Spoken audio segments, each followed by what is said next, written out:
Good morning students. How are you? Fine and energetic? अब तो energetic ही हो। सुबह जल्दी नहीं उठना, आराम से उठेंगे, कोई प्रॉब्लम नहीं है। मम्मा क्या है, स्कूल तो जाना नहीं, हम उठ जाएंगे, यही होता है ना।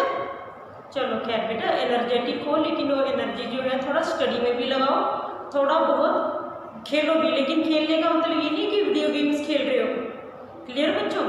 तो आज लास्ट टाइम मैंने आपको सोइल से रिलेटेड कुछ टॉपिक्स बताए थे और साथ में आपको मैंने एक्टिविटीज़ करवाई थी। वो एक्टिविटीज़ आपने करके देखी बेटा? जो एक्टिविटीज़ मैं कहती हूँ ना कि करो, वो बहुत इजी होती है, you can do very easily. और उनको करने के बाद आपको बड़े अच्छे से चीज़ें समझ आएंगी। अगर नहीं की है तो मेरा लास्ट वीडियो देखना और वो एक्टिविटी दोबारा से कर लेना, ठीक है बच्चों? अच्छा, अब हम नेक्स्ट अपना वो बढ़ाएंगे। तो मैंने आपको टाइप्स ऑफ सोइल बताए थे। There are 3 types of soil: sandy soil, clay soil and loamy soil. आज हम इनके करैक्टर्स करेंगे, करैक्टरिस्टिक, और दूसरा हम करेंगे कि इन तीनों में डिफरेंस क्या है। तो पहले हम इनके करैक्टरिस्टिक कर लेते हैं। First of all we will take sandy soil.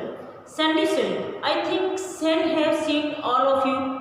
सभी ने सैंड देखा कंस्ट्रक्शन साइट्स पे, या अगर या राजस्थान वगैरह गए, वहाँ पे सैंडी सोइल बहुत ज़्यादा होती है। देखा ना आपने कि बहुत उसमें थोड़े से लाइन्स वगैरह पड़ी होती हैं। तो सैंडी सोइल्स होते हैं आपके बेटा। सबसे पहले तो कॉपी, पेन और ये बुक निकालो, क्योंकि अभी जो मैं पॉइंट्स बता रही हूँ आपके एनसीईआरटी में गिवन तो हैं, लेकिन मैं पॉइंट्स की फॉर्म में बता रही हूँ। और आपको पता है कि पॉइंट्स की फॉर्म में लर्न करना इजी हो जाता है। तो पॉइंट्स की फॉर्म में बता रही हूँ, इसलिए वो आप नोट कर लेना। दूसरा, ये जो मैंने बोर्ड पे लिखा है ये बहुत इंपॉर्टेंट है और इसको भी आप नोट कर लेना, ठीक है? तो सबसे पहले हम करेंगे सैंडी सोइल। सैंडी सोइल में मैंने लास्ट टाइम आपको सैंड दिखाया था, उसमें आपको लार्ज ग्रे कलर के पार्टिकल्स नजर आते हैं ना।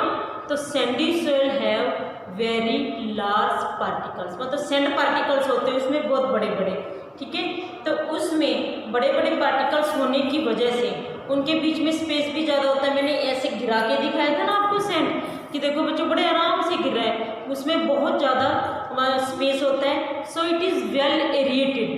अब जो स्पेस होता है उनके बीच में क्या होता है, एयर भरी होती है ना, air is filled in between the gap, तो इट इज़ वेल एरिएटेड, ठीक है? सेकेंडली, अब क्योंकि इसमें एयर बहुत ज़्यादा होती है, स्पेस ज़्यादा होता है, जैसे ही पानी डालेंगे तो एकदम वो रिटेन नहीं करती, होल्ड नहीं करती, वो एकदम से पानी नीचे आ जाता है। ये एक्टिविटी भी मैंने आपको दिखाई थी कि बेटा पानी सैंडी सोइल में एकदम से गिर रहा है।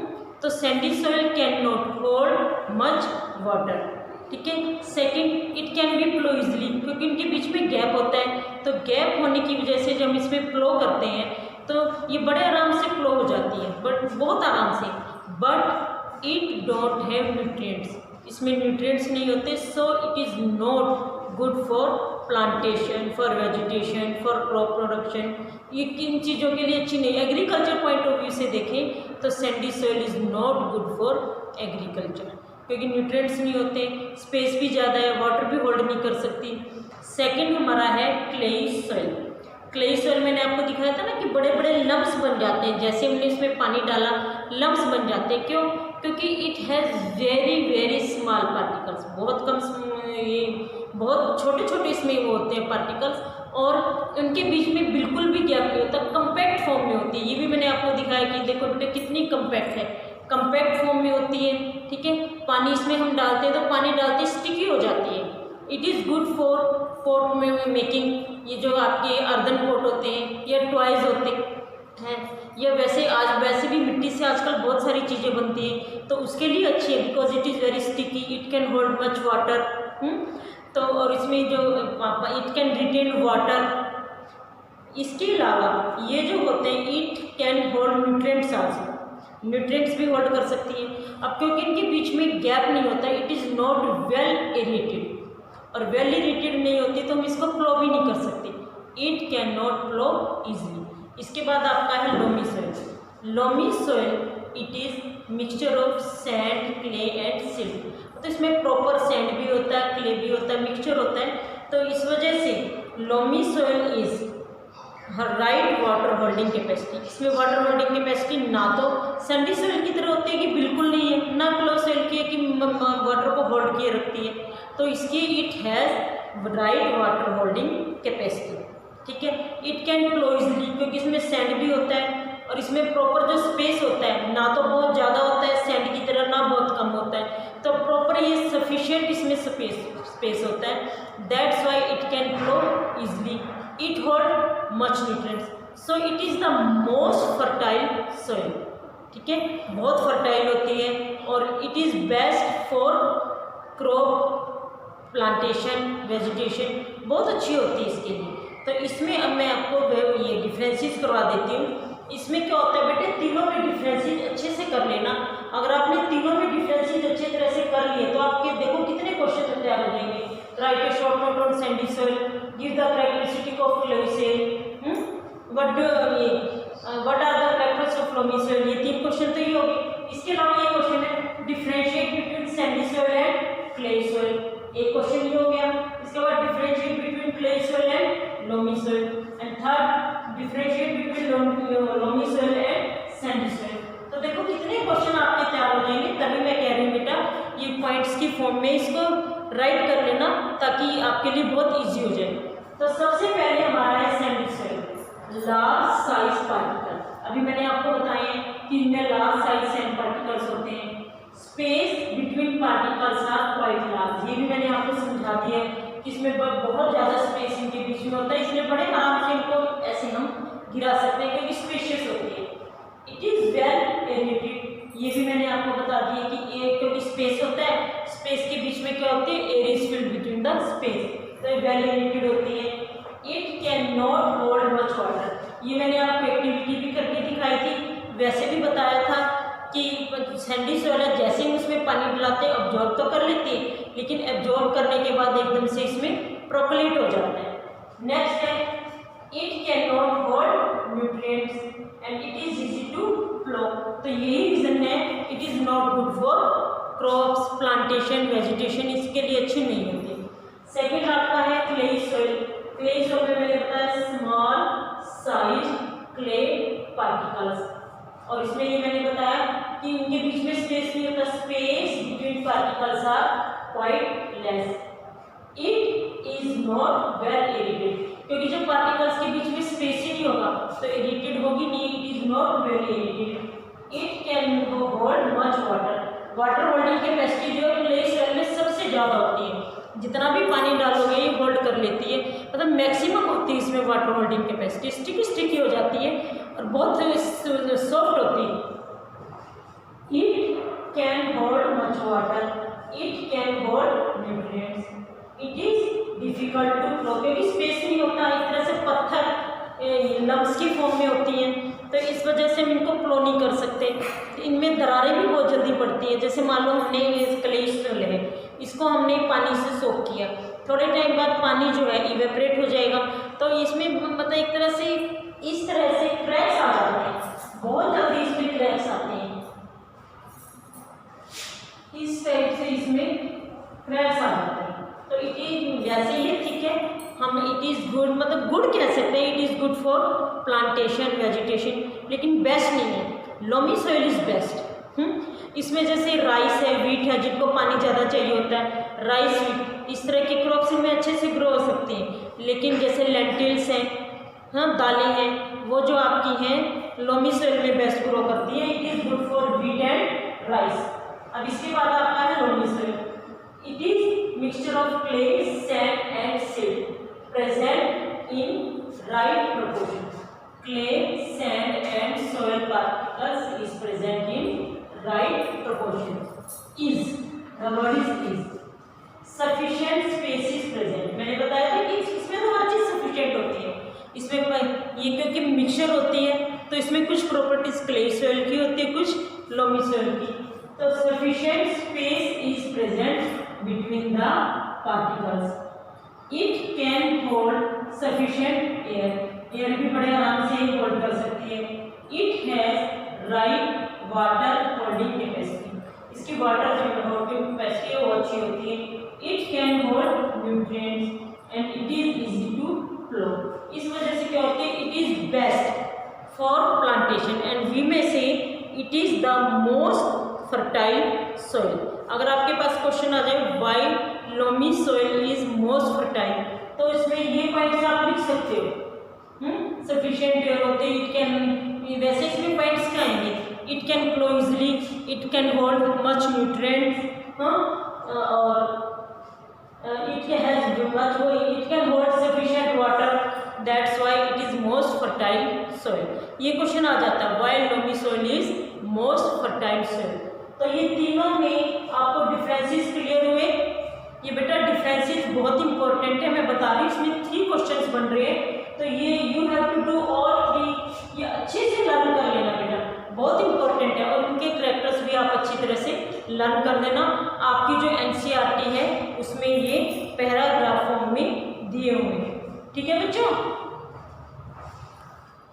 स्टूडेंट्स आपको क्लियर हुआ Sandy soil, loamy soil and ये क्ले, ये आपको क्लियर हो गया। इसमें डिफरेंसेस मैंने बता दिए, कैरेक्टर्स बता दिए, और ये बता दिए Sandy soil although it is not good for plantation but it is good for cotton.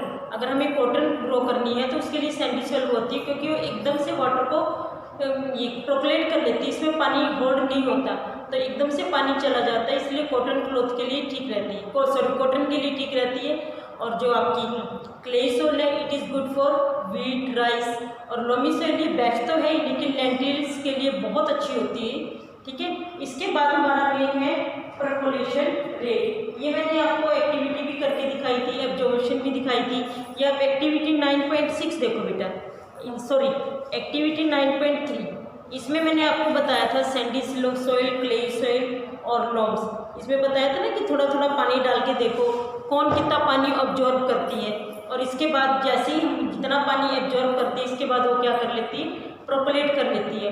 और सैंडी सॉइल में बहुत ज़्यादा प्रोपलेशन होती है, क्योंकि पानी जैसे हम इसमें डालते हैं एकदम से ये नीचे चला जाता है। तो प्रोपलेशन रेट हम कैसे फाइंड आउट करते हैं, volume of water in V, ठीक है, यानी कि V means volume of water in, ये हम लेते हैं ml। इसके बाद percolation time, percolation time second में भी हो सकता है, मिनट्स में भी हो सकता है। तो प्रोपलेशन टाइम जो है हम कैसे लेते हैं, मेनली हम जो प्रोपलेशन टाइम है वो मिनट्स में ही लेते हैं, it is taken in minute. तो हम इसकी यूनिट क्या होगी, ml पर minute. For example we have 250 ml of water, ये हमारे पास पानी है, और 25 मिनट्स इसने लिए हैं प्रोक्लेट होने में, तो इसका प्रोक्लेशन रेट क्या होगा, 250 ml हमारे पास वाटर है, ठीक है, एंड इट टू 25 मिनट्स, तो हमारे पास इसका प्रोक्लेशन रेट क्या होगा, 10 ml पर मिनट। तो इस तरह से हम प्रोक्लेशन रेट को कैलकुलेट करते हैं। इससे रिलेटेड न्यूमेरिकल्स बेटा कर लेना, आपको प्रोक्लेशन रेट अच्छे से अगर आप ये कैलकुलेट कर सकते हो तो इससे रिलेटेड जो है आप ये कर लेना। इसके बाद आपकी बुक में ही दिया हुआ है, ये देखो ये सब डायग्राम दिए हुए हैं ना, तो ये बेटा क्ले सॉइल से होते हैं, और इसमें जैसे इन्होंने रिंग्स और भी कुछ बना दिए ना, तो ये बेटा क्ले सॉइल से बनते हैं। इसके बाद आपके हैं, इसके बाद नेक्स्ट टॉपिक आपका है moisture in soil. Moisture in soil क्या करते हैं, अब मैंने आपको एक्टिविटी बताई थी इसके लिए कि आप या तो एक किसी कांच के कंटेनर में या किसी पॉलीथीन में थोड़ी सी आप मिट्टी लो और उसको थोड़े टाइम सन में रख दो, तो क्या होगा, थोड़े टाइम बाद you can see droplets of water on the wall of polythene. अगर आप ये नहीं कर सकते कोई बात नहीं, कोई भी आप बर्तन लो उसमें थोड़ी सी मिट्टी डालो और उसको गैस पे रख दो, तो धीमी आंच पे, तेज आंच मत करना, तो थोड़े 1 या 2 मिनट के बाद आप देखोगे कि पानी जो है उससे बाहर निकलने लगा है, और यू कैन, अगर आप उसको ढक के रखोगे तो you can see the droplets. ये एक्टिविटी आपको मैंने बताई थी, लास्ट टाइम भी बताई थी, you can see the droplets of water on the wall of container, ठीक है। तो ये आपकी एक्टिविटी यही है मॉइस्चर इन सॉइल। ये देखो इसमें की भी हुई है, टेस्ट ट्यूब में थोड़ी सी मिट्टी ली है और उसको ये हीट किया है, तो हीट करने के बाद यहाँ पे उसको स्मॉल ड्रॉपलेट्स नज़र आ रहे हैं। एब्जॉर्प्शन ऑफ वाटर, ये भी मैंने आपको लास्ट टाइम करके दिखाया था कि clay soil, Sandy soil water absorb तो कर लेती है, लेकिन सैंडी सॉइल जो होती है वाटर एब्जॉर्ब करने के बाद एकदम से उसको प्रोक्लेट कर देती है। ठीक है, तो ये मैंने आपको बता दिया था। इसके बाद नेक्स्ट आपका है सोइल इरोजन। सोइल इरोजन क्या होता है? Removal of top soil by either strong winds, flowing rivers water और rain is called soil erosion. जैसे मान लो बहुत तेज हवा चली तो एकदम से मिट्टी उड़ती है ना, तो मिट्टी की जो टॉप सोइल होती है, लेयर होती है टॉप सोइल, वो जो उड़ जाती है, that is called as soil erosion. कई बार पानी बहुत ज़्यादा होता है तो पानी अपने साथ मिट्टी को बहा ले जाता है, तो ये भी हमारा क्या हुआ? Soil erosion. केमिकल्स वगैरह की वजह से कई बार सोइल इरोजन हो जाते हैं। तो सोइल इरोजन हमारा होना चाहिए नहीं, नेचुरल नहीं होना चाहिए, क्योंकि जो अपर लेयर होती है उसमें सबसे ज़्यादा न्यूट्रिएंट्स होते हैं, और अगर सोइल इरोजन होगा तो सारे न्यूट्रिएंट्स चले जाएंगे। और ये जो वाटर, ये जो प्लांट्स है उसको होल्ड भी हमारी टॉप सोइल ही करती है। मैंने आपको सोइल प्रोफाइल में बताया, जैसे जैसे हम नीचे जाते हैं, एक तो सोइल जो थोड़ी हार्ड हो जाती है और उसमें न्यूट्रिएंट्स भी थोड़े कम होते हैं, लम्ब ज़्यादा हो जाते हैं, तो ये रिमूवल हमारा नहीं होना चाहिए। तो इसमें कि इसके कॉजेज क्या होते हैं ये आपकी बुक में गिवन नहीं है, बट लेकिन आपको पता होना चाहिए। फर्स्ट है overgrazing, deforestation, excessive flowing of fluid. अब क्या होता है कि सॉइल रिमूवल क्या होता है? अगर हमारी अपर लेयर लूज है तो बहुत जल्दी वो रिमूव हो जाएगी, और अगर सॉइल लेयर थोड़ी हार्ड है तो इतनी जल्दी रिमूव नहीं होगी। तो ओवरग्रेजिंग से क्या होता है? ग्रेजिंग क्या होता है? जो कैटल्स हैं, एनिमल्स हैं, उसको ग्रेज करते हैं, जैसे डियर, कैटल, ये आपके डियर, काउ वगैरह, हॉर्स, ये सब उसको ग्रेज करते हैं, यानी घास वगैरह खाते हैं। अगर भी लिमिट में है तो इट्स ओके, लेकिन अगर अगर वो बहुत ज़्यादा खा रही हैं तो क्या होगा कि जो उसकी प्लांटेशन हट जाएगी, वो एक तरह से नेक्ड हो जाएगी, और उसकी जो अपर लेयर है वो लूज पड़ जाएगी। इस वजह से आपका सोइल इरोजन हो सकता है। दूसरा आपका डिफॉरेस्टेशन, ये आपको पता है, कटिंग ऑफ ट्रीज, क्योंकि ट्री जो है वो मिट्टी को इस तरह से होल्ड रखते हैं तो इस वजह से उसमें सोइल इरोजन नहीं होगा। लेकिन अगर प्लांटेशन नहीं है, बैरन लैंड है या बेयर है, तो क्या होगा? अगेन लूज पड़ जाएगी, और लूज पड़ते ही वो उसमें सोइल इरोजन हो जाएगी। थर्ड आपका है एक्सेसिव फ्लोइंग ऑफ फ्लूइड। अगर हम बहुत ज़्यादा उसमें फ्लो करते हैं तो क्या होगा? वही अगेन लूज पड़ जाएगी। जैसे ही सोइल लेयर लूज पड़ती है वैसे ही उसमें सोइल इरोजन ज़्यादा होगा। तो हमें ये ध्यान रखना चाहिए कि हम सोइल की जो अपर लेयर है, टॉप सोइल है, उसको लूज ना होने दें, उसकी लेयर को लूज ना होने दें। इसके लिए हमें क्या करना चाहिए? First of all planting more and more trees. जितनी ज़्यादा उसमें प्लांटेशन होगी, जितने ज़्यादा उसमें प्लांट्स होंगी, उतनी उसकी होल्डिंग, वो जो प्लांट्स की रूट है वो सोइल को होल्ड करेगी और सोइल इरोजन नहीं होगा। तो इसका बेस्ट तो ये है कि जितने ज़्यादा पेड़ हम लगा सकते हैं लगाएं। इसके बाद सोइल एंड क्रॉप, इसमें मैंने आपको बताई दी है सोइल एंड क्रॉप्स में टाइप की, एक तो सोइल की टाइप्स बता दी है, और मैंने इसमें आपको बताया कि क्लेई सोइल होती है, हाँ, वो जो है सीरियल्स और बीट्स के लिए, ग्राम के लिए, ये बेटा यही चीज़ है जो मैंने आपको बताई है, ठीक है। दूसरा जो लोमी सॉइल है वो तो मोस्ट फर्टाइल है। इसके बाद बेटा ये केस स्टडी है आपके ऐसी दी हुई है, मैं वैसे ही आपकी नॉलेज के लिए बता देती हूँ, how to prepare twice pot, earthen pot वगैरह। तो इसमें क्या था, 2 स्टूडेंट्स होते हैं, वो ऐसे ही किसी मध्य प्रदेश के किसी विलेज में जाते हैं, तो उनको वो करते हैं कि कैसे पॉट बनते हैं, तो बताते हैं कि हम पहले तो सॉइल है, सॉइल लेते हैं, सॉइल को साफ़ करते हैं, उसमें लम्ब्स हैं या कुछ भी पार्टिकल्स हैं वो हम उनको साफ़ कर देते हैं। साफ़ करने के बाद उसको 24 आवर्स के लिए पानी में भिगो देते हैं। पानी में भिगोने के बाद उसको अच्छी तरह से मिक्स करते हैं, और मिक्स करने के बाद उसमें हम हॉर्स डंग ऐड करते हैं। हॉर्स डंग ऐड करने के बाद जो आपने देखा होगा कई मूवीज़ वगैरह में दिखाते हैं, वो इस तरह से व्हील्स दिखाते हैं ना पॉट मेकर, जो पॉटर होते हैं, तो इस तरह से व्हील्स होते हैं, उसमें वो जो भी डिज़ायरेबल शेप देना चाहे दे सकते हैं। ये बेटा ज़रूर पढ़ना, आप इंजॉय करोगे, आपको पता लगेगा कि अर्दन पॉट टॉयज वगैरह कैसे बनते हैं, ठीक है। तो ये बेटा बहुत अच्छा है आपका, ज़रूर पढ़ना। नेक्स्ट आपका है सॉइल इरोजन का ही, इसमें इतना सही दिया हुआ देखो, वो मैंने आपको बता दिया है, आपकी बुक में तो बहुत कम है, तभी मैं कह रही हूँ बेटा नोट कर लेना पॉइंट, क्योंकि इम्पोर्टेंट है। इसके बाद मैं आपको बुक वर्क बता देती हूँ। In addition to rock particles the soil contain, इसका आंसर है 3 minerals, organic matter, air and water. सभी चीज़ें होती हैं ना उसमें, ऑर्गेनिक मैटर भी होते हैं, एयर भी होती है, वाटर भी होते हैं, ये मैंने आपको एक्टिविटी करके बता भी दिया। The water holding capacity is highest in clayey soil, ये भी मैंने आपको बता दिया, करके भी दिखाया था। इसके बाद match the column in first and second, A home for living organism, इसका आंसर है ऑल काइंड ऑफ सोइल, चाहे क्लेई सोइल है चाहे सैंडी सोइल है, जितनी भी सोइल है it is home for living organism. Upper layer of the soil dark in colour, ये मैंने आपको सोइल प्रोफाइल दिखाया था, तो आपको दिखाया था कि डार्क ब्राउन कलर का रिंग बन रहा है। Sandy soil large particles, middle layer of soil ये आपकी है middle layer of soil small particles and packed tight. इसके बाद clayey sorry middle layer of soil lesser amount of soil humus, humus कम होता है। Clayey soil small particles and packed type, ये सब आपको बता दिए। अब बेटा एक क्वेश्चन आंसर ट्राई करना है, इसके अलावा एक्स्ट्रा क्वेश्चन भी है मैं जो आपको वर्कशीट में भेजूंगी, आपको वो भी करने हैं। ठीक है बच्चों, ये लेसन अच्छे से करना। ऑल द बेस्ट बच्चों।